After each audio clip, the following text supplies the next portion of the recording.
Hoy vamos a terminar con la parte de muestreo y vamos a empezar cerrando justamente estos otros muestreos que hay, ¿no? Nos habíamos quedado en el muestreo por conglomerados y nos faltaban los muestreos por etapas, proporcional al tamaño. Y vamos a avanzar rápidamente en estos muestreos.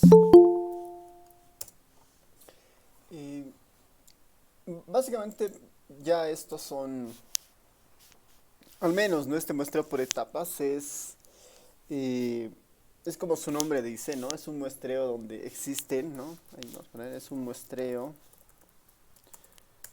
donde existen selecciones eh, por etapas, ¿no? Por etapas, eh, donde, eh, donde se cuenta con, con marcos muestrales, ¿no? Con marcos muestrales en cada etapa y una selección de muestra en cada etapa, en cada etapa.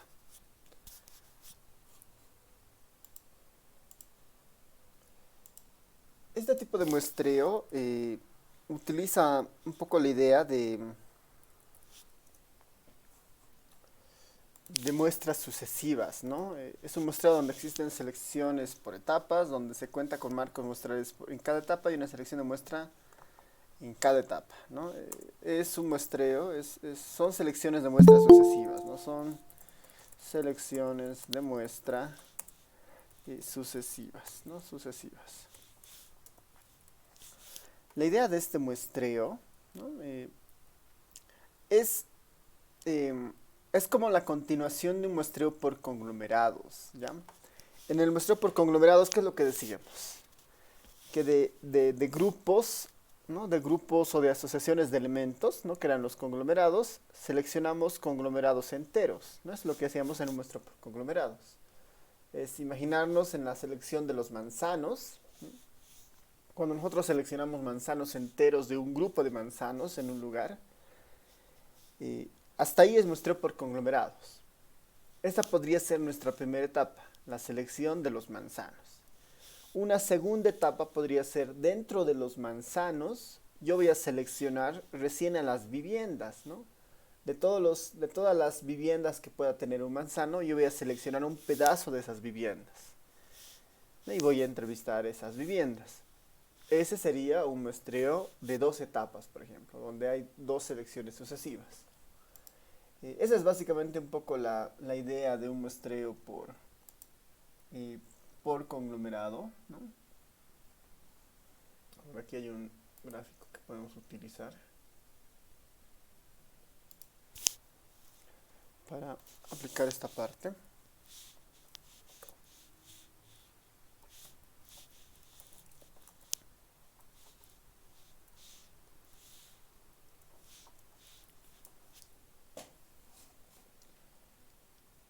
A ver, déjenme, déjenme verificar algo.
Ya encontré un gráfico, pero no me está dejando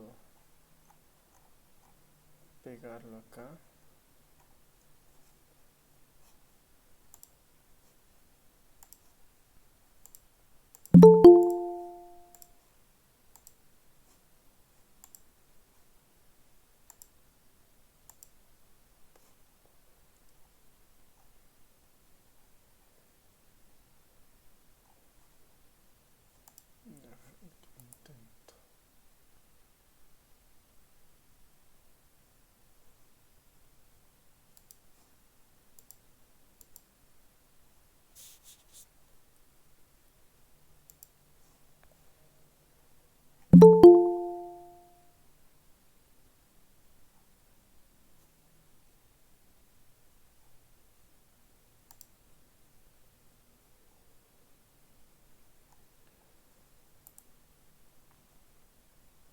Ya, a ver, este no es el de los mejores ejemplos, pero puede funcionar.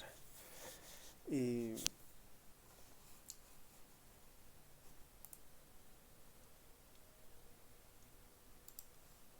esta, por ejemplo, ¿no? Aquí un ejemplo del muestreo por etapas. También se llama, ¿no? Muestreo polietápico, ¿no? De muchas etapas o de múltiples etapas. Y finalmente tiene la idea de, hay una primera selección, segunda, tercera, cuarta, ¿no? Cuantas selecciones sean necesarias, ¿no? En esta imagen lo que muestra es que la primera selección, ¿no? La primera etapa, ¿no? Se seleccionan departamentos, ¿no? Dentro de cada departamento se seleccionan municipios. Y dentro de cada municipio se seleccionan comunas, ¿no? En este caso, ¿no? En este ejemplo. Algo parecido en nuestro caso podría ser, ¿no? Inicialmente se seleccionan departamentos, luego se seleccionan igual municipios y dentro de los municipios se seleccionan comunidades, tal vez manzanos, ¿no? Eh, Hacer esta selección a nivel geográfico tan grande no es tan buena idea, ¿no? Tal vez sí municipios, pero no departamentos, ¿no? Esta selección de departamentos funciona siempre y cuando los departamentos se parezcan entre ellos. Ese era uno de los criterios del muestreo por conglomerados, si recuerdan, ¿no? Que los conglomerados se parezcan, ¿no? Entre sus unidades. Y si yo estoy estudiando, digamos, un tema vinculado a la pobreza, por decir, o vinculado, no sé, al estudio de los niños de la calle, y quiero hacer un muestreo por etapas, y la primera etapa son los departamentos, no es tan buena idea porque estaría asumiendo que las situaciones de los niños de la calle o de la pobreza es parecida dentro de los departamentos, ¿no? O es parecida entre los departamentos. Y no necesariamente, ¿no? Seguramente la situación de Pando es muy distinta a la situación de Potosí a la de Tarija. En nuestro caso no aplica demasiado bien el tema de que la primera selección sean departamentos, ¿no? Justamente por esa característica, ¿no? En otros países donde hay muchos departamentos y muchos de esos departamentos se parecen bastante entre ellos, puede funcionar bastante bien, ¿no? En nuestro caso no es la mejor opción. Tal vez sí irse a los municipios y dentro de los municipios comunidades, ¿no? Eso podría funcionar, ¿no? Acá un ejemplo particular, ¿no? Un ejemplo particular funciona en el estudio, bueno, un ejemplo particular funciona cuando se desea o se busca una muestra de estudiantes de colegio. Un ejemplo particular funciona cuando se busca una muestra de estudiantes de colegio. Las selecciones pueden ser, ¿no? Las selecciones o las etapas, ¿no? Las etapas pueden ser. En el caso de colegios, este muestreo se utiliza harto, ¿no? Porque las estructuras, o de salud también, ¿no? Porque las estructuras administrativas de salud o de educación permiten hacer estas selecciones, ¿no? Normalmente las unidades educativas, ¿no? Que están agrupadas en distritos escolares, ¿no? Los distritales de educación, ¿no? Los distritos escolares. Cada municipio, cada departamento, ¿no? Hay una división de distritos escolares, entonces tal vez en una primera etapa de todos los distritos escolares que hay en Bolivia, se puede seleccionar aleatoriamente algunos, ¿no? En una primera etapa, ¿no? Primera etapa seleccionamos distritos escolares. En una segunda etapa podemos seleccionar las unidades educativas, ¿no? Llegamos a un distrito escolar específico y a partir de eso seleccionamos dentro de ese distrito educativo unidades educativas, ¿no? Seleccionamos unidades educativas. Una vez que ya estamos en la unidad educativa, ¿no? Una vez que ya estamos en la unidad educativa, seleccionamos el curso, ¿no? Los de primero, los de segundo, los de tercero, cuarto, quinto, digamos, ¿no? Hasta sexto de primaria o primero, segundo hasta sexto de secundaria. Dentro de los cursos seleccionamos paralelos, ¿no? No nos interesan los tres, por decir, estamos en el primero de primaria, no nos interesan los tres primeros de primaria que hay, ¿no? Solamente uno, entonces puede ser todavía una selección de paralelo, ¿no? Una selección de paralelos o una selección de paralelo.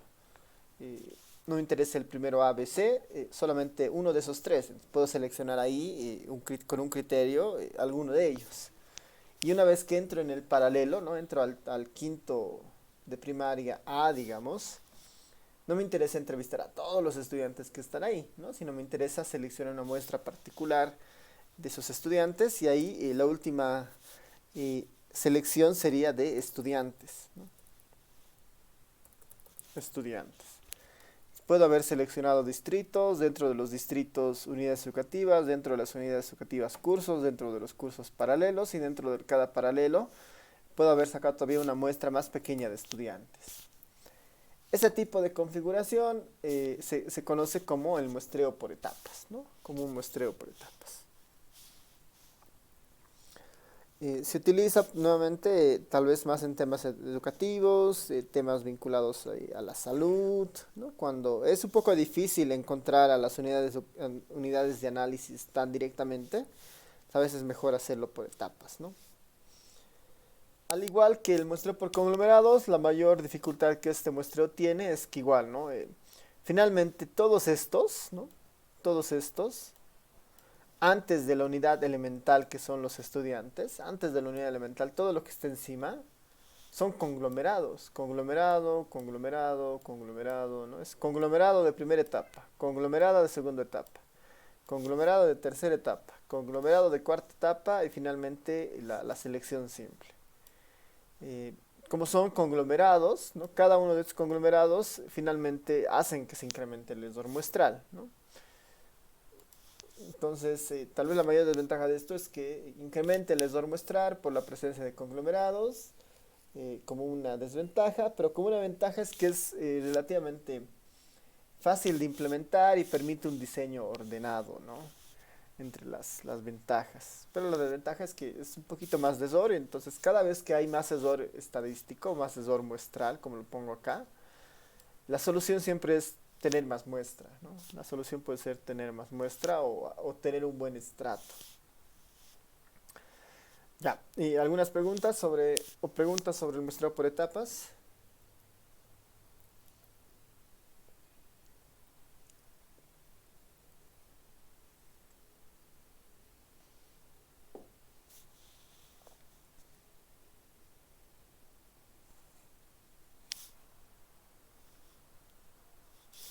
Ya, vámonos al muestreo proporcional al tamaño entonces.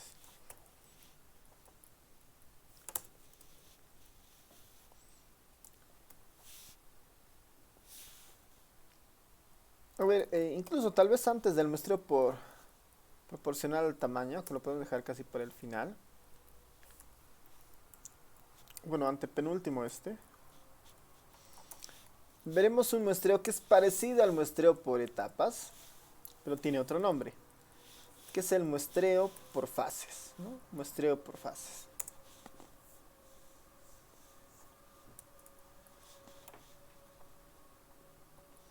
Y este muestreo, ¿no? Este muestreo es parecido al muestreo por etapas. Por etapas. La diferencia, ¿no? La diferencia radica en que se planea o en que se planifica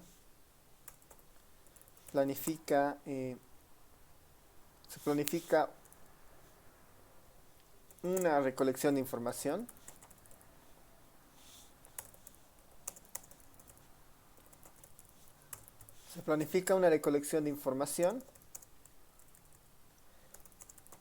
en las fases, ¿no? En las fases iniciales con la finalidad, ¿no? Con la finalidad de profundizar la entrevista en las fases finales.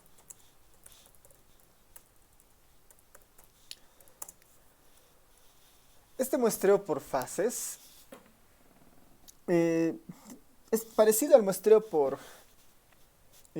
etapas, pero lo vamos a llamar ahora fases, ¿no? Fases. Y yo podría hacer un muestreo por fases, a ver, con haciendo una especie de muestreo por aleatorio simple, digamos, en el curso, ¿no? ¿Cómo funcionaría? Por decir,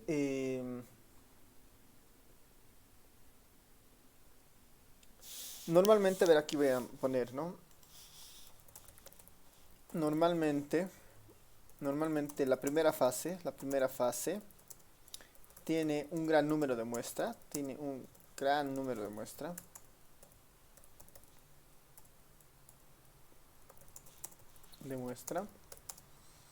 y la última fase no tanto, ¿no? Y la última fase menos.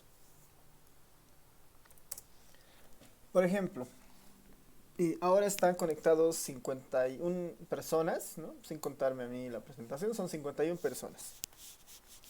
¿Qué tal si yo quiero estudiar los hábitos de estudio que tienen los 51 estudiantes que están en la materia ahora?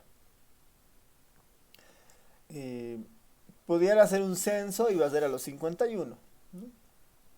Tal vez no tengo tiempo y quiero priorizar algo, así que puedo decir, bueno, quiero la mayor cantidad de información posible antes de hacer un estudio a profundidad.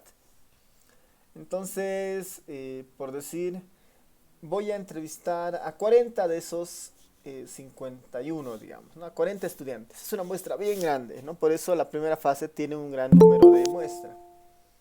Voy a entrevistar, por decir, a los primeros 40 estudiantes de la lista. Y les voy a hacer pocas preguntas, ¿no? La característica es que la primera fase tiene muy pocas preguntas. Son preguntas de exploración que se llaman. Les voy a preguntar, por decir, su edad, su sexo, la zona en la que viven y normalmente cuántas horas al día eh, se dedican al estudio, digamos, ¿no? O actividades vinculadas a la universidad, ¿no? ¿Cuántas horas? Esas 4 preguntitas las voy a hacer a los 40.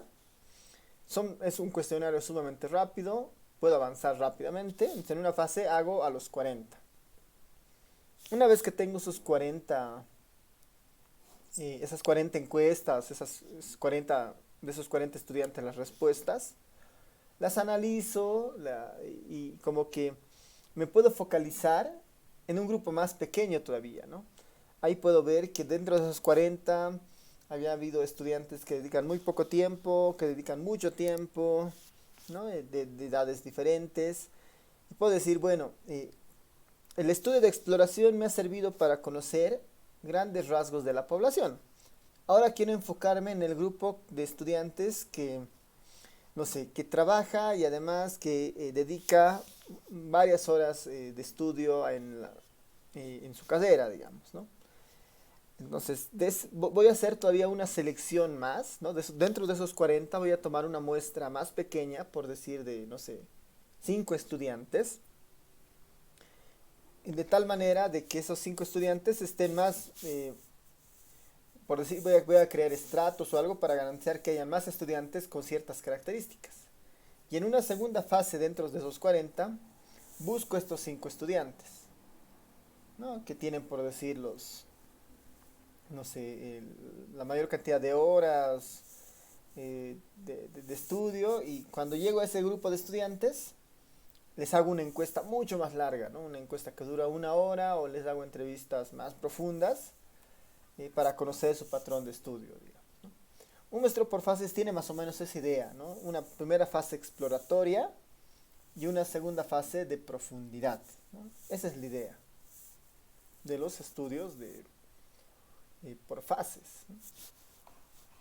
No hay muchos gráficos que puedan ilustrar esto, pero la idea es más o menos lo que les cuento, ¿no? Es una fase muy exploratoria y una segunda fase ya de profundidad, ¿no?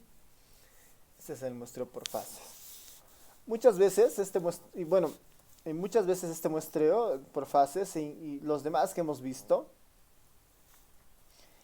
casi todos involucran que hay selección aleatoria por igual, ¿no? Selección aleatoria por igual. Todos valen lo mismo al momento de seleccionar. Es como decir, ¿qué tal si yo selecciono una muestra de los estudiantes presentes ahora? Para que sea relativamente justa, todos deberían tener la misma posibilidad de ser parte de la muestra. ¿Cómo garantizo eso? Poniendo el nombre, un solo nombre de ustedes en un bolillo, digamos. Es como comprar un boleto de lotería. Todos compran un boleto de lotería y hay 10 números premiados, por decir, ¿no? Con salida forzosa, ¿no? Entonces, todos tienen su boleto de lotería, doy 10 números, ¿no? 10 tickets y los 10 tickets, los 10 estudiantes que salgan, eh, son los que pertenecen a la muestra, ¿no? Ese es un poco el criterio de muestras eh, iguales, digamos, con igual probabilidad. Pero ¿qué tal si en esta lógica de comprar boletos de lotería, alguno de sus compañeros no compra un solo boleto? Algunos compran 100 boletos de lotería, otros compran 10 boletos de lotería, otros 5 y la mayoría uno, por decir. Cuando existe el sorteo, ¿quién es más probable o quién tendría más probabilidades de ganar?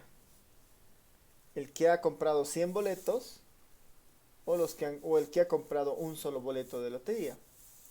¿Quién tendría más probabilidades de ganar? ¿Qué dice? El que ha comprado 100 boletos. Es eso, ¿no? Incluso cuando hay rifas, ¿no? Uno con la idea de mejorar sus probabilidades, se puede comprar más rifas, ¿no? Es como lo de la lotería, o más boletos de lotería. El muestreo proporcional al tamaño funciona un poco con esa idea, donde todas las unidades no valen lo mismo, ¿no? El muestreo proporcional al tamaño es un muestreo, ¿no? Es un muestreo que es un esquema de selección, ¿no? Es un muestreo con un esquema de selección que, que con un esquema de selección un esquema de selección que otorga diferentes probabilidades de selección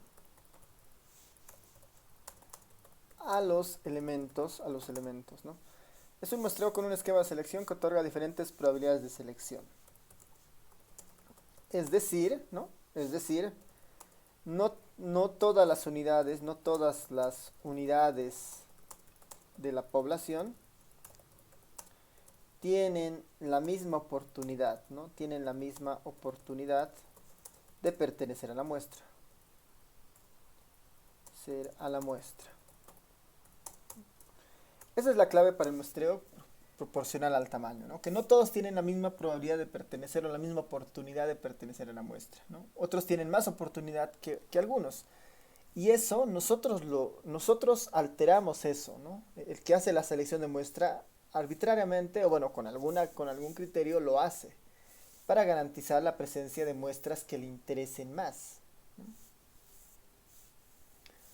Por ejemplo, ¿no?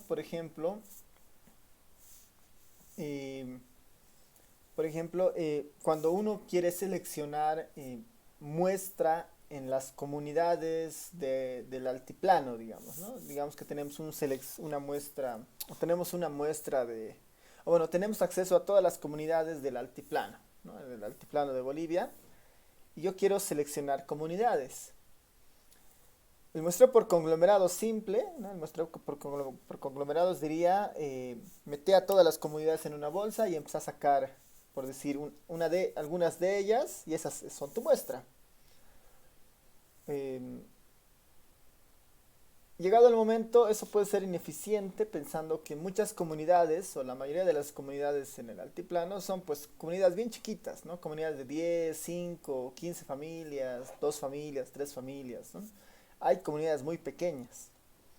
Entonces uno puede decir, bueno, para, para no correr el riesgo de ir a comunidades muy pequeñas, ¿no? Porque normalmente eso es un costo, tiene un costo asociado. Voy a hacer un muestreo proporcional al tamaño para seleccionar las comunidades.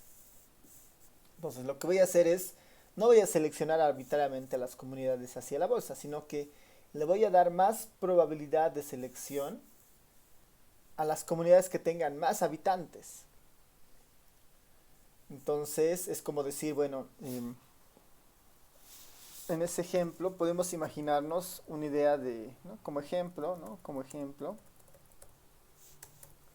ejemplo, imaginemos que tenemos que seleccionar, ¿no? Que seleccionar dos comunidades de un grupo de 6, ¿no? De un grupo de 6 comunidades. ¿No? Como ejemplo, imaginemos que tenemos que seleccionar dos comunidades de un grupo de 6 comunidades. El tamaño de estas 6 comunidades,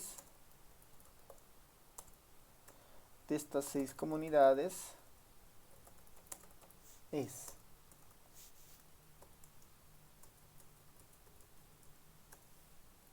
Entonces tenemos 6 comunidades, ¿no? La comunidad 1,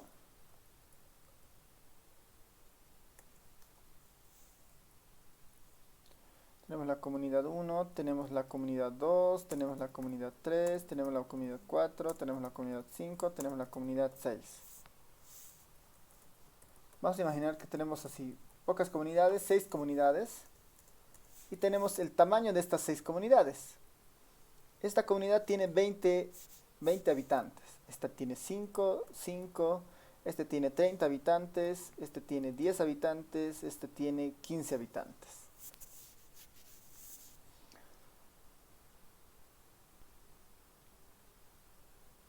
Ya, a ver, para hacerlo un poquito más extremo, este tiene 100 habitantes, ¿no? 100 habitantes, 5, 5, 10, 15...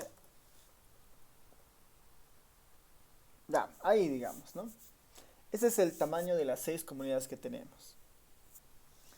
Si yo quisiera seleccionar las comunidades como un muestreo por conglomerados, ¿no? Y tengo que seleccionar dos comunidades, ¿qué haría? Y me creo 6 bolillos, ¿no? Lo meto en una bolsa y saco un bolillo para cada uno. Saco un bolillo, muestra. Saco otro bolillo, muestra.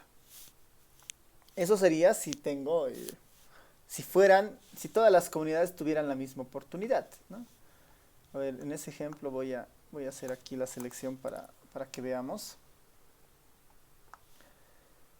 Un muestreo por conglomerado sencillo nos diría, bueno, quiero sacar una muestra dentro de estas 6 comunidades, una muestra de 2 comunidades. Saco la selección, dice, sale la comunidad 2 y la comunidad 3. La comunidad 2 y la comunidad 3. Justo las comunidades más chiquitas, ¿no? Entonces corro riesgo de alguna manera de perder información de comunidades tan grandes como esta, ¿no? Como la 4.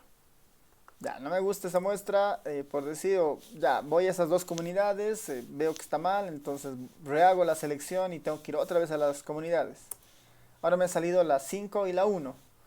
Entonces tengo que ir a la comunidad 1, que es de 30 personas, y a la comunidad 5, que son de 10 personas, ¿no? Ese es el muestreo por conglomerados, es sencillo.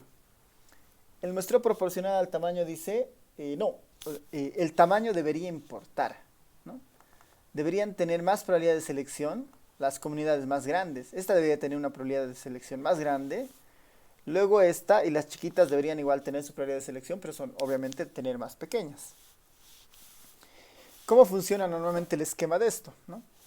Para entenderlo, en la selección simple eran hacer 6 bolillos y meterlos en una bolsa y seleccionar 2, ¿no? Haciendo ese ejercicio, nuestra selección funciona más o menos de este estilo, ¿no? Como está aquí, ¿no?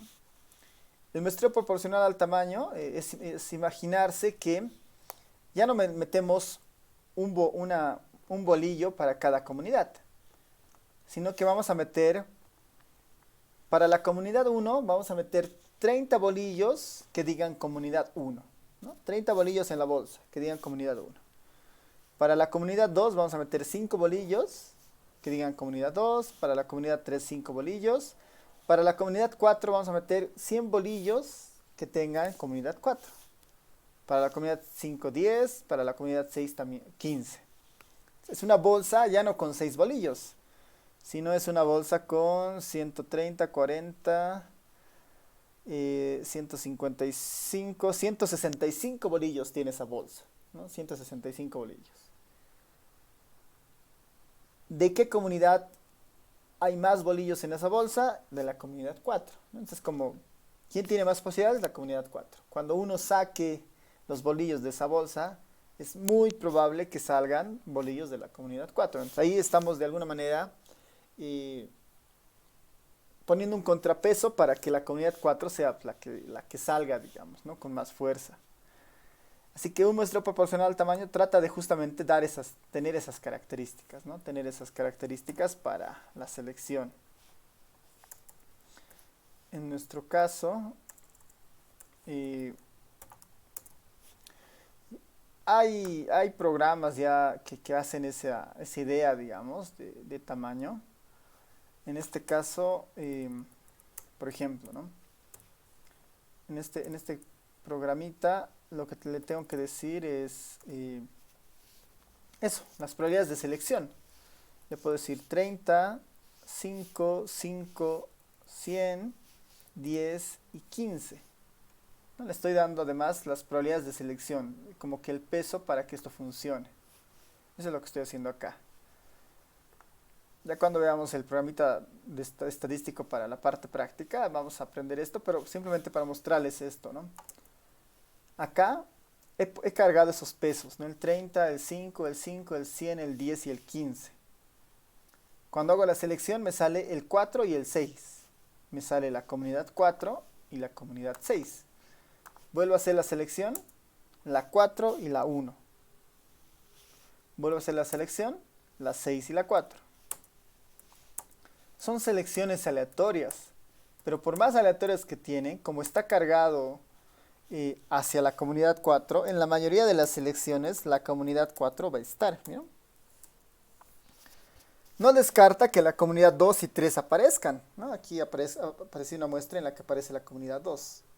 Pero la mayor cantidad de veces, la comunidad 4 va a estar presente, ¿no? Porque es la que tiene mayor probabilidad de selección. Y es un poco la particularidad del muestreo proporcional al tamaño. ¿Preguntas? ¿Dudas?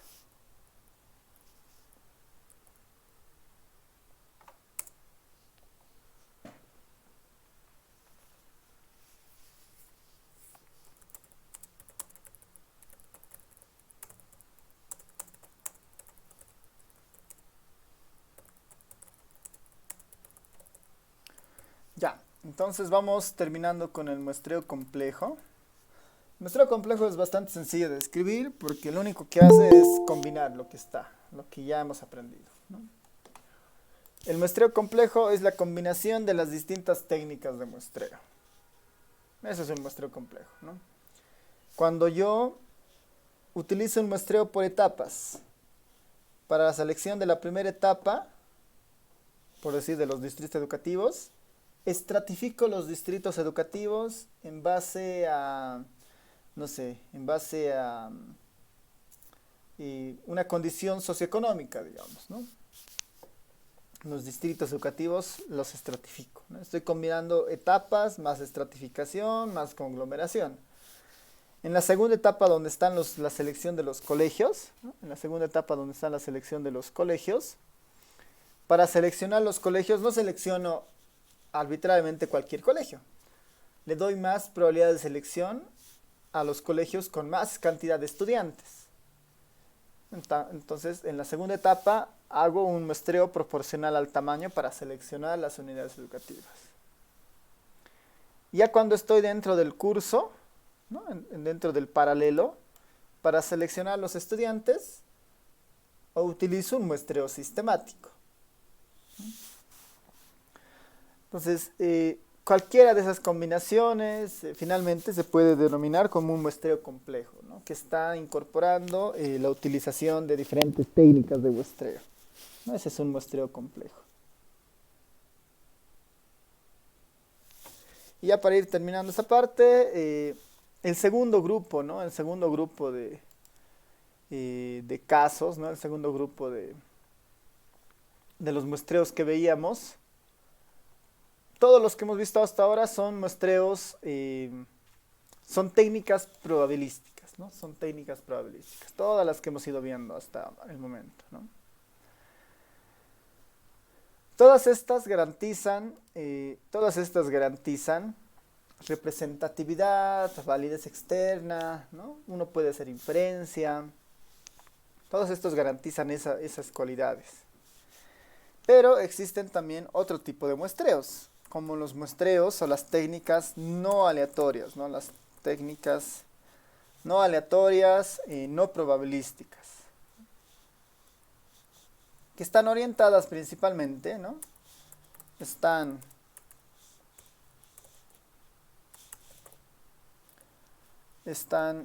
orientadas principalmente a estudios de caso,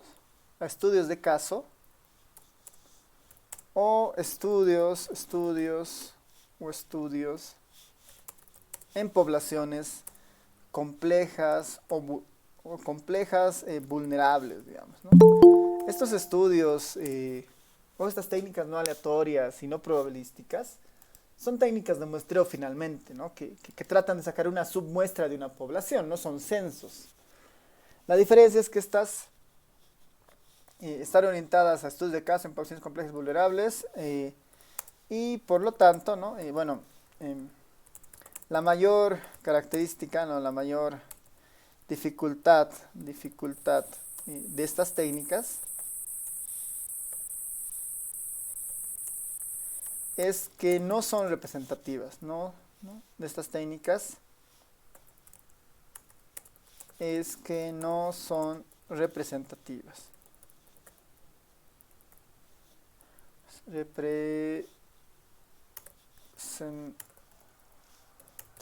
¿No? Estas técnicas no son representativas, no tienen validez externa. Son útiles para profundizar el conocimiento de alguna población, algún estudio, alguna temática, pero en el momento no son representativas. Alguna de ellas, el muestreo bola de nieve, el muestreo intencionado y el muestreo por cuotas. No voy a entrar en detalle en estos tres muestreos, no es de nuestro interés, igual estaba como parte de su tarea de hace unas 3 clases, indagar qué son estos muestreos, ¿no? En general son muy sencillos, ¿no? El muestreo de bola de nieve es, como su nombre dice, bola de nieve, digamos, ¿no? Encontrar a alguien que cumpla nuestras características de interés para que esa persona nos lleve a la siguiente unidad que tenemos que entrevistar, ¿no? En un estudio en niños de la calle o personas en situación de calle, ¿no? No hay un listado de todas las personas que están en situación de calle, pero es muy probable que las personas que están en situación de calle conozcan a otros miembros que están a otras personas que están en situación de calle. Yo voy y basta con que yo encuentre a una de esas personas, le entreviste y al final le puedo decir si conoce a otra persona, dónde está, que igual esté en situación de calle. Me dirá a tal persona, ¿no? Y se encuentra en tal lugar, ¿no? En tal calle. Voy a esa calle, le encuentro a esa persona, le hago una entrevista, termino y le digo si conoce a otra persona que vive en situación de calle. Me dirá tal persona en tal lugar, ¿no? Entonces, la primera persona es la que me da una idea de a quién buscar, ¿no? Entonces esa es un poco la idea del muestreo bola de nieve, ¿no? El muestreo intencionado, como su nombre dice, es bien intencionado, ¿no? Y puede tener sus igual malas interpretaciones en algunos casos, ¿no? Para temas de pulso electoral o sondeo político, si es que uno quiere, digamos, que, eh, eh, no sé, necesita una encuesta que tenga buenas respuestas para algún candidato político, por decir, entonces puede decir, yo quiero que esta encuesta se haga en determinado lugar, a esta hora y con estas personas, digamos, ¿no? Y ahí uno puede dirigir mucho la información, ¿no? O sea, tiene su parte negativa este tipo de muestreos, y en algunas ocasiones, igual, nuevamente cuando se utilizan en poblaciones vulnerables, complejas, ahí es donde tiene más validez o más riqueza estos muestreos, ¿no? Un muestreo intencionado, por decir, podría decir, quiero que se entreviste a todas las personas de situación de calle que están en la plaza, o bueno, cerca de la terminal, ¿no? A 2 manzanas de la terminal, a todas esas personas se las entrevista. Es un muestreo intencionado porque estoy definiendo el área claramente, estoy definiendo el criterio y está bien dirigido ese estudio, ¿no? Y puede funcionar para entender bien la situación de esas personas. Sería un estudio de caso de las personas que están en situación de calle alrededor de la terminal, por ejemplo, ¿no? Entonces, tiene igual cuando se lo puede utilizar con buenos criterios, tiene una cabida interesante para estudios de caso, ¿no? No representará a todas las personas de situación de calle de La Paz, pero puede ser un grupo interesante para estudiarlo. Y el muestreo por cuotas, lo único que garantiza es que existan cuotas, ¿no? Estas cuotas son como que parámetros definidos previamente, ¿no? Yo quiero que en mi muestra sí o sí existan 2 hombres y 8 mujeres, ¿no? O yo quiero que en mi muestra, por decir, la mitad sea personas de mayores de 18 años, la otra mitad sean personas de menores de 18 años. Se empiezan a dar criterios previos con la idea de balancear algo, ¿no? Yo, por ejemplo, como son ahora 57 estudiantes, en un muestreo por cuotas yo diría, puedo combinar el de cuotas con el intencionado. Puedo decir, bueno, en este intencionado igual está a veces, podemos incluso incluir otro muestreo, ¿no? El muestreo voluntario que se llama, ¿no? Voluntario, que es donde yo pido a las personas que sean parte de la muestra en base a su voluntad, ¿no? Eso no hace para que nada que sea aleatorio. Yo podría combinar un muestreo voluntario por el de cuotas y decirles, bueno, yo quiero seleccionar 10 estudiantes del curso, pero de esos 10, 5 tienen que ser, bueno, no sé, 2 tienen que ser hombres, 8 mujeres. De los 2 hombres, uno tiene que ser, por decir, menor de 20 años, otro tiene que ser mayor de 20 años. De las 8 mujeres, quiero que 4 sean del municipio de La Paz, 4 sean del municipio del Alto. De las que son de La Paz y el Alto, ahí adentro quiero que, por decir, 2 de las del municipio de La Paz sean mayores de 20, 2 sean menores de 20. Empiezo a dar criterios previos antes de la selección, ¿no? Y después las busco, digamos, ¿no? Con un muestreo voluntario. ¿Quién cumple esas condiciones? ¿No? Me dirá y anoto y ya las entrevisto, por decir. Funciona cuando quiero balancear justamente y tener un poco de mayor variedad de respuestas, ¿no? En muestreo por cuotas. Pero ninguna de estas técnicas son representativas, ¿no? Ninguna de estas técnicas son representativas. Sí son útiles para esos casos de poblaciones complejas o vulnerables, pero no son representativas, ¿no? Ya, entonces con eso terminamos esta parte de las técnicas no aleatorias. No sé si tienen alguien algún comentario o preguntas de esta parte.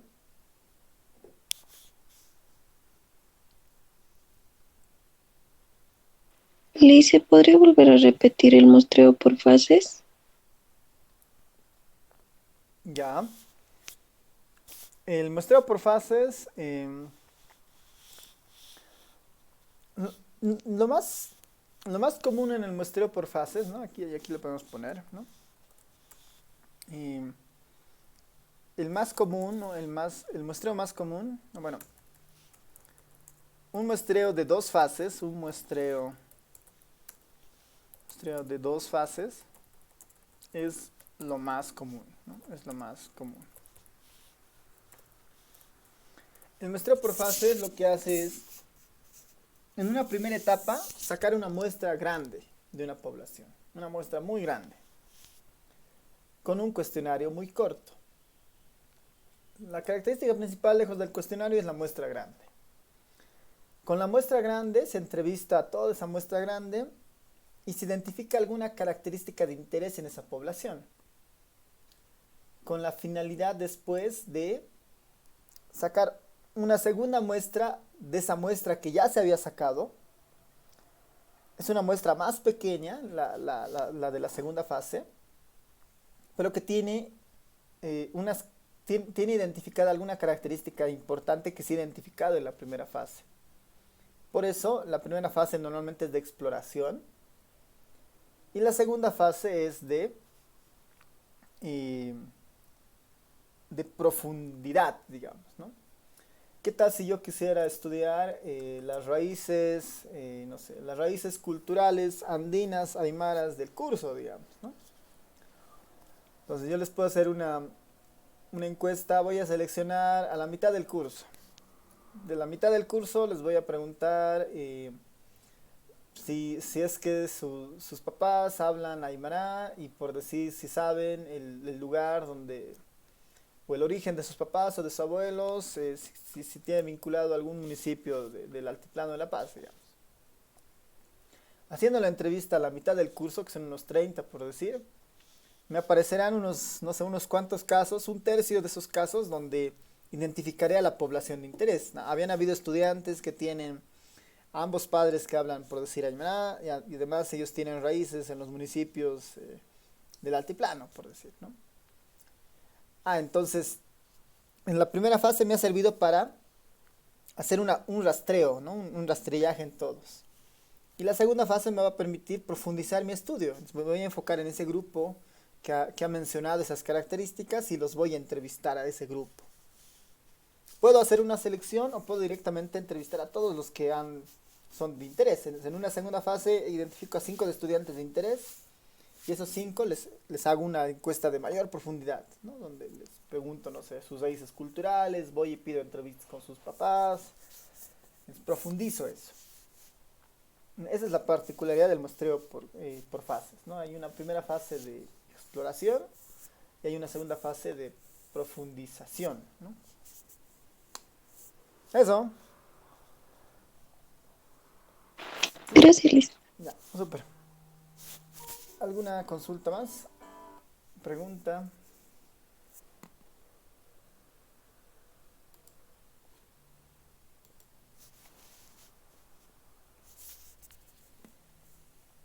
Ya.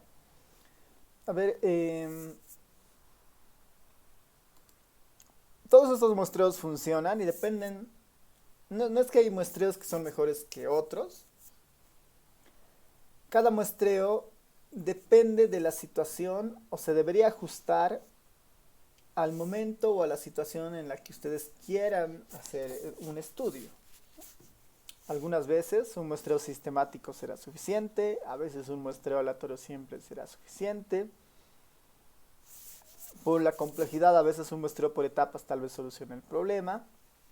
Depende mucho del contexto, del estudio, del problema que quieran encarar.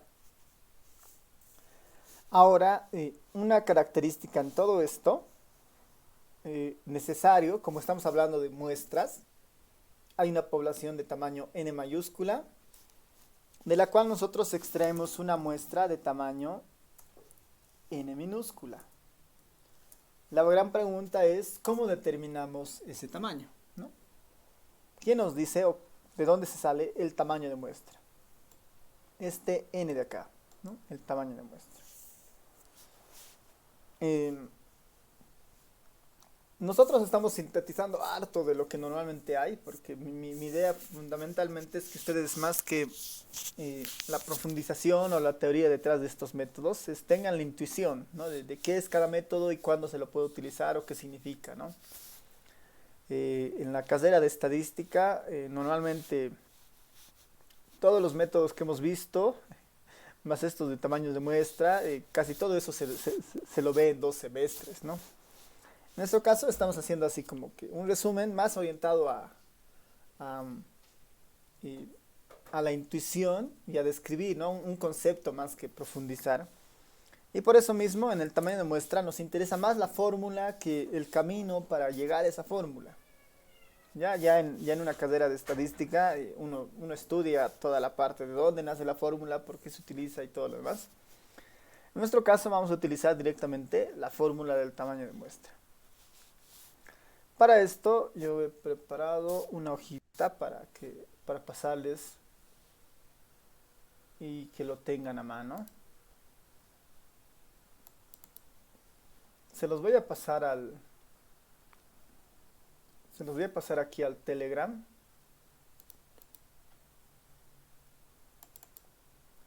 Para que lo puedan tener.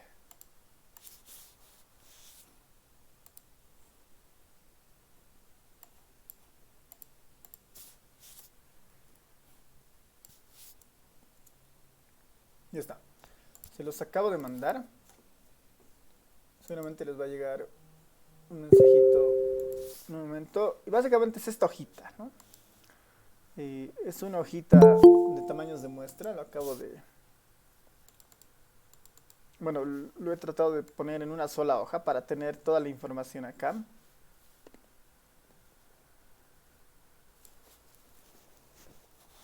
Donde justamente está la fórmula general para el tamaño de muestra. Esta es la fórmula más general que uno puede encontrar para el tamaño de muestra. Como ven hay varios numeritos, N1, DEF1, TNR. Aquí su explicación, ahorita vamos a entrar en detalle. El N1 tiene una configuración de este estilo, N0, 1, N0, N. El N0 depende mucho de lo que uno va a medir. Si va a medir una proporción o va a medir un promedio, ¿no? Que esos son los indicadores más comunes. Una configuración del N0, del N0, del N0. Si uno busca un error absoluto en unidades fijas o busca un error relativo. A veces el error relativo es mejor porque está en porcentajes. Y hay varias letritas acá que justamente aquí abajo se puede identificar, ¿no? Que es que K, S de Y, E, R, P, Q, CB, ¿no? Entonces, este es como un compilado de tamaños de muestra para cualquier estudio, ¿no? A ver, empecemos con la fórmula general, ¿no? Con la fórmula general.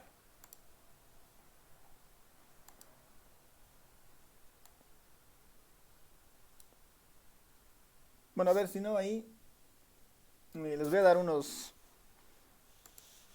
2 minutitos para que se descarguen y vayan leyendo rápidamente toda la hojita, ¿no? Tal vez todavía no es tan necesario que entiendan, pero sí pueden, pero sí que vayan identificando los elementos, las operaciones y después de eso yo les explico. ¿Ya? Entonces les daré unos 3 minutitos hasta las 8:38 para que le den una repasada, descarguen y de ahí yo les explico. ¿Ya? Y idealmente hacemos un ejemplo, ¿no? A ver, les doy unos 3 minutitos para que se descarguen y lo vayan leyendo rápidamente. ¿Qué tal? Ya lo han revisado la mayoría, lo tienen a mano.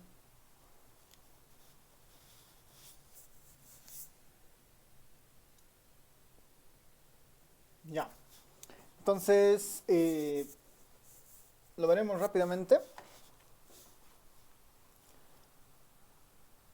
Este n final es el tamaño de muestra final, ¿no? Este es finalmente el que tenemos que buscar, ¿no? El que tenemos que identificar o calcular, ¿no? Este es el tamaño de muestra final en unidades elementales, ¿no? Es decir, en las unidades más pequeñas de estudio. Si yo estoy interesado en hogares, este es el tamaño de hogares, ¿no? Si yo estoy interesado en personas, este es el tamaño de personas. Como un ejemplo, para tener un tamaño de muestra, podemos pensar en dos ejemplos tal vez, ¿no?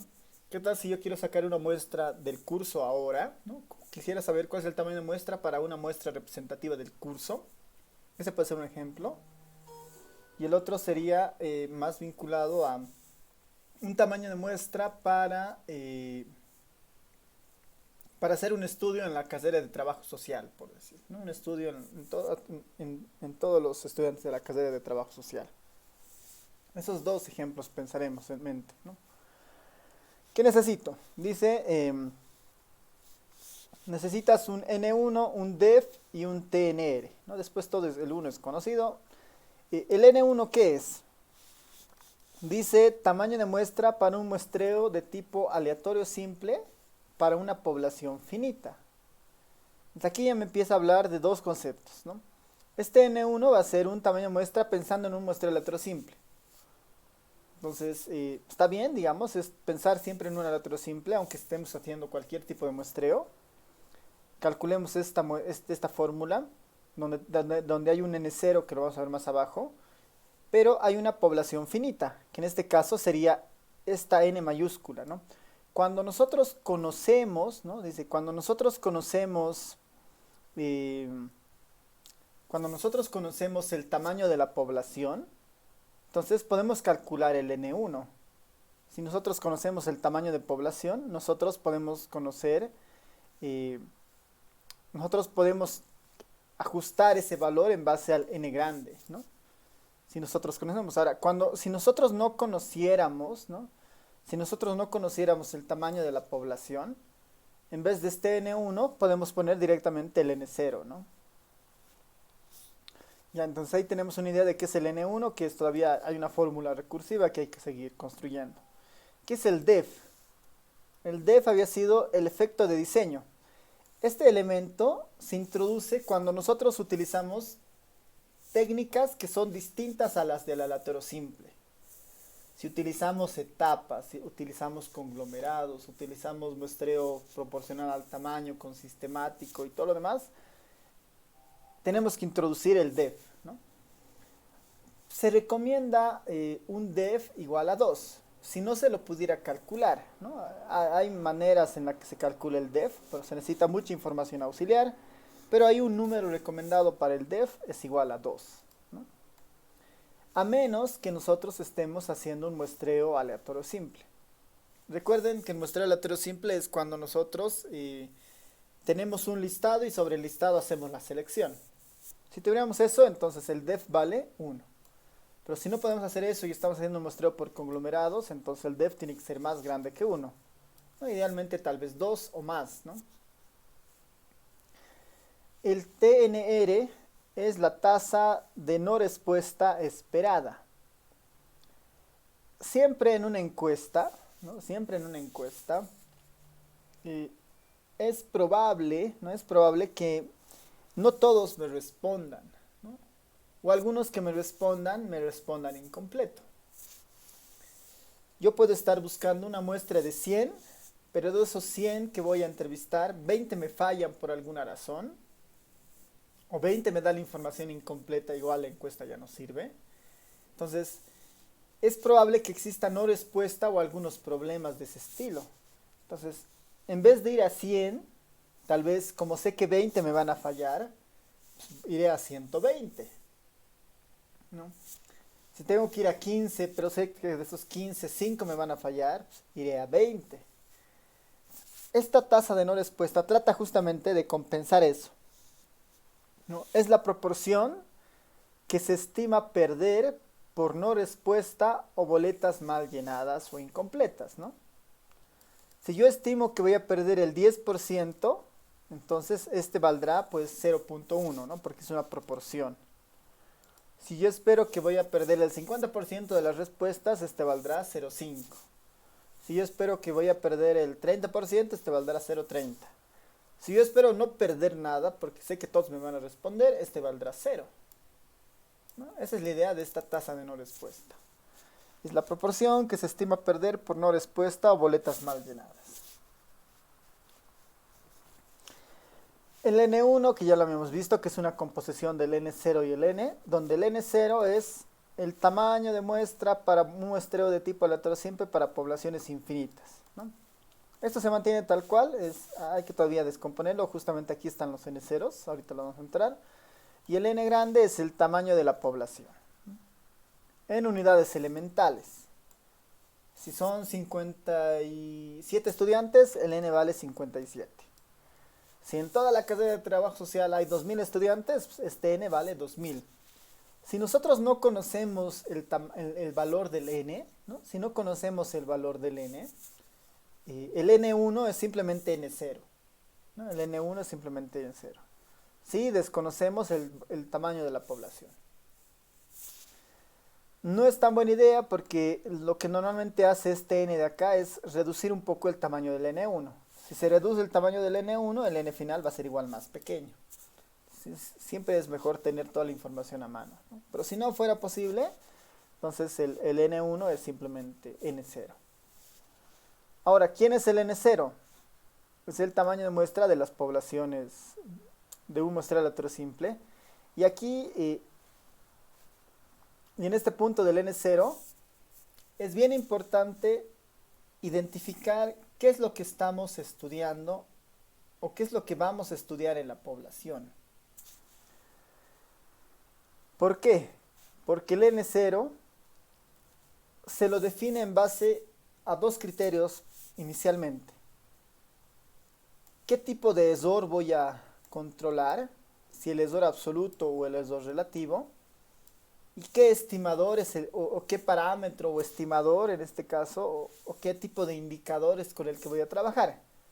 ¿Con un promedio o con una proporción?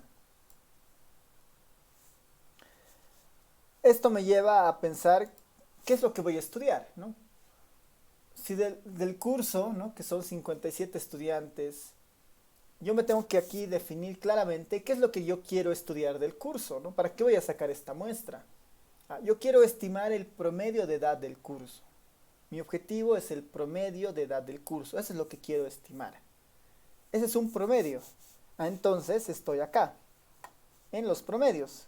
¿Quieres estudiar el promedio? Tienes que utilizar esta fórmula o tienes que utilizar esta fórmula, ¿no? Porque quiero estimar el promedio de edad del curso. Si no fuera ese el interés, si fuera el interés, quiero estudiar la proporción, no quiero estudiar el porcentaje de estudiantes, ¿no? El porcentaje de estudiantes que, por decir, viven en el alto, ¿no? Porcentaje de estudiantes que viven en el alto. El porcentaje y la proporción son definiciones básicamente similares, ¿no? Proporción está en una escala del 0 a 1 y la proporción está en una escala del 0 a 100, ¿no? Entonces, si hablamos de proporciones o porcentajes, estamos en indicadores de tipo proporción, ¿no? Si mi objetivo fuera esa proporción, estoy acá. Quiero identificar la proporción de estudiantes pobres, ¿no? En condición de pobreza en la carrera de trabajo social. Entonces estoy en acá, ¿no? Indicadores de tipo P, ¿no? De proporción o porcentajes. Entonces, eso es bien importante. Si hay más de un indicador, ¿no? En el curso quiero saber la edad promedio, quiero saber el porcentaje de estudiantes que utilizan lentes, quiero saber el porcentaje de estudiantes que están en condición de pobreza, ¿no? Si hay muchos indicadores, para calcular el tamaño de muestra tengo que elegir yo al más importante, ¿no? En el que se enfoque mi estudio. Mi estudio se enfoca en la edad, ¿no? Entonces, es promedio de edad. Mi estudio se enfoca en la pobreza. Entonces tengo que usar la proporción de pobreza o el porcentaje de pobreza, ¿no? De personas que están en condición de pobreza. Entonces, eso lo tengo que saber antes de calcular el tamaño de muestra, ¿no? Eso me va a permitirme moverme entre el promedio o la proporción. Entre el promedio o la proporción. Ahora, para identificar esto del error absoluto o el error relativo, finalmente la diferencia, si notan, casi tienen los mismos elementos, pero acá aparece una E suelta, que es el error relativo, y aquí aparece una E sub R, ¿no? Que este es el ESOR, perdón, este es el ESOR absoluto, y este es el ESOR relativo. El ER es el ESOR relativo. ¿Qué es absoluto? ¿No? Es cuánto yo voy a tolerar de diferencia con el valor real en mi muestra. Por decir, ¿no? Por decir, en el caso de la edad, mi objetivo es estudiar el promedio de edad del curso. Pero como es una muestra, yo sé que va a haber un error de muestreo, porque es una muestra representativa de la población. Yo no quiero equivocarme, ¿no? Para estimar el error de muestreo en más de 2 años, digamos, ¿no? Si el promedio es de 19, no quiero equivocarme en más de 2 años. Tal vez el promedio real es 21 o tal vez el promedio real es 17, digamos, ¿no? Más o menos 2 años. Entonces, máximo me quiero equivocar en 2 años. Entonces, ahí está, es una unidad absoluta los años. Ahí pondré el E valdrá 2, por ejemplo, ¿no? Ahí es el error absoluto. Me quiero equivocar en 2 años, por decir. O cuando es en porcentaje, ¿no? Yo para estimar o estudiar el porcentaje de personas en condición de pobreza no quiero equivocarme en más del 3%. Entonces ahí el error será del 3%. Este E será del 3%. El error relativo es un poco más amplio, porque lo que me exige es, en porcentaje, ¿cuánto te quieres equivocar? Ya sea en promedio o en proporción. Yo me quiero equivocar en 3%. Entonces este R será el 3%, 0.03. O este EDR igual será 0.03, ¿no? Este es un poquito más sencillo de manejar, porque es en porcentaje. Yo me voy a equivocar el 10%. Entonces este será 0.1 y este igual será 0.1, ¿no? Del 10%. El error relativo está hablando siempre en porcentajes, ¿no? ¿En cuánto te vas a equivocar?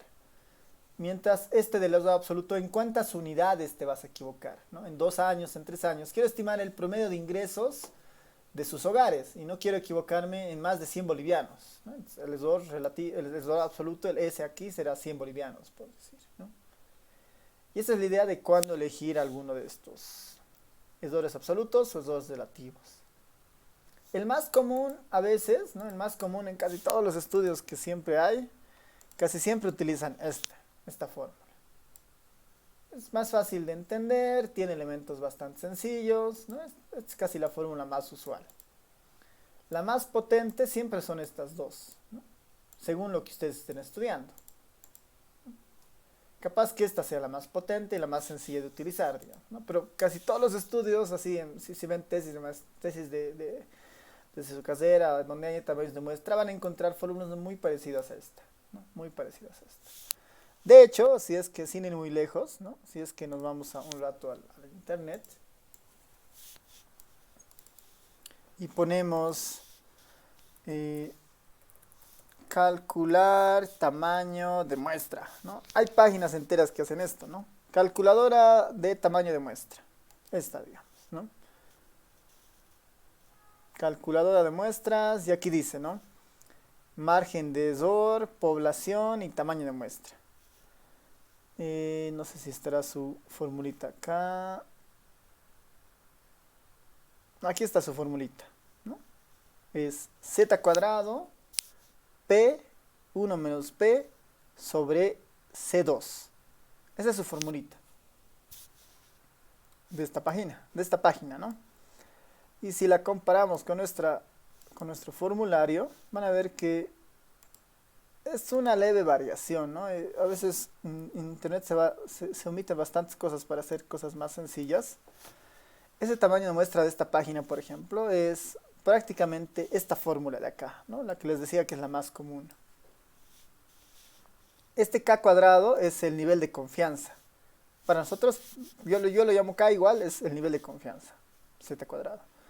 Este N y este N menos 1 no están, por ejemplo. ¿Por qué? Porque asumen que no tenemos el conocimiento del tamaño de la población. Igual acá la podríamos omitir, porque N y N menos 1 son bastante parecidas, se podrían simplificar, digamos. Pero para ser más detallista, ¿no? más fino, debería estar acá. P. Aquí está la P. 1 menos P. Eso para mí es Q, ¿no? El 1 menos P es Q. Sobre C2. ¿Qué es C2? Es el margen de error, ¿no? Esto de cuánto nos vamos a equivocar, más o menos. 4%, 5%, eso. Aquí está, ese para mí es L2, ¿no? Y aquí tenemos una fórmula para esta, pero, ¿no? Entonces en este está asumiendo que nuestro interés es el tamaño de la población, es la proporción. O sea, ahí uno podría decir, bueno, quiero un margen de error del 5%, y mi población es de 57, quiero calcular, ¿no? El tamaño de muestra debería ser de 51, dice. ¿Quién quiere un margen de error más alto? 10 de margen de error. La muestra sería 37, ¿no? Entonces, estas páginas funcionan con esa idea un poco, ¿no? De calcular, pero en el fondo, como ven, están utilizando nuestras formulitas, ¿no? Estas fórmulas de acá. Ya. Entonces esto va a depender de eso. Ahora sí veremos estos elementos rápidamente. Este K es el nivel de confianza, ¿no? Han debido escuchar en varios estudios, ¿no? El nivel de confianza del 95%, ¿no? Entonces el K es el coeficiente de confiabilidad o confianza. Un valor muy tradicional es poner el K al 95% de confiabilidad. Esto significa, cuando nosotros decimos esto, el valor de K debería ser de 1.96, ¿no? 1,96. K vale 1,96 cuando queremos estudios con un 95% de confiabilidad. Pensando en esta formulita, ya tenemos el valor de K, 1,96. Para esta de acá del promedio hay una S de Y, ¿no? Una S de Y que deberíamos recordar a lo que hemos visto en estadística descriptiva en el tema 1.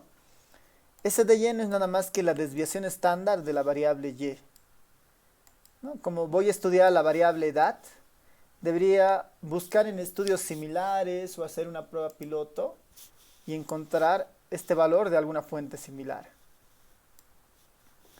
El E es el margen de error permisible absoluto, ¿no? Este es el margen de error absoluto. El EDR es el margen de error permisible relativo, ¿no? Este es el margen de error permisible relativo. Es cuánto me voy a equivocar hacia abajo y hacia arriba, ¿no? Hacia abajo o hacia arriba. El error relativo, hay un valor ideal para este, ¿no? El ideal es de 0.05. ¿no? El ideal para este sería igual a 0.05 de este error relativo. Mayor a 0.15, este podría subirse hasta 0.15. Pero si fuera mayor a 0.15, entonces es cuestionable, ¿no? No va a funcionar muy bien nuestro tamaño de muestra, ¿no? Si es mayor a 0.15. Esto es notación en proporción, pero esto hace referencia al 5% y este hace referencia al 15%, ¿no? 5% o 15%. P es la proporción de una categoría de interés, ¿no? P es una categoría de interés, es como si yo estimo que la proporción de personas en condición de pobreza es del 30%, entonces P será igual a 0,3, ¿no? Esa es la idea de este valor de P, ¿no? Para una muestra con error relativo, ¿no? Para esta de acá, mientras más extraña es la categoría a explotar, más grande es la muestra requerida, ¿no? Mientras más extraña es la categoría a explorar, más grande es la muestra requerida. Entonces, si esta P es más chiquita en esta fórmula, este N0 es muy grande, ¿no? Mientras, para muestras con error absoluto, para esta que es la típica, el máximo se alcanza cuando P es igual a 0,5. Si utilizamos esta fórmula, con P igual a 0,5 vamos a obtener el máximo valor del N0. ¿No? Es lo que dice acá. El Q simplemente es 1 menos P. Y el CB es lo que habíamos visto nosotros igual en estadística descriptiva. Es el coeficiente de variación de la variable Y, ¿no? Buscar en algún estudio similar o suponer un valor de CB igual a 1. Y estos son todos los valores que tenemos en nuestro formulario del tamaño de muestra. La siguiente clase vamos a tener un ejemplo de esto, ¿ya? Y yo les voy a poner vamos a tomar estos dos ejemplos del tamaño de muestra del curso y después de la casera. Y ya con eso terminaríamos esto. Pero como ya lo tienen a mano, mejor si lo pueden ir mirando, repasando. Y tal vez incluso se pueden dar ustedes algunos ejemplos para calcular la muestra, ¿no? Pero ya conmigo vamos a verlo el día jueves, ¿no? Porque ya no nos va a alcanzar tiempo ahora para hacer ejemplo. Y el día jueves estaríamos terminando este capítulo, ¿no? Porque nos falta simplemente estos tres de acá, que va a ser muy rápido esto. ¿Ya? Entonces, terminamos acá y nos vemos el día jueves. Hasta luego, licenciado. Listo, nos vemos Hasta entonces. luego, Chao, chao. licenciado. Hasta luego, licenciado.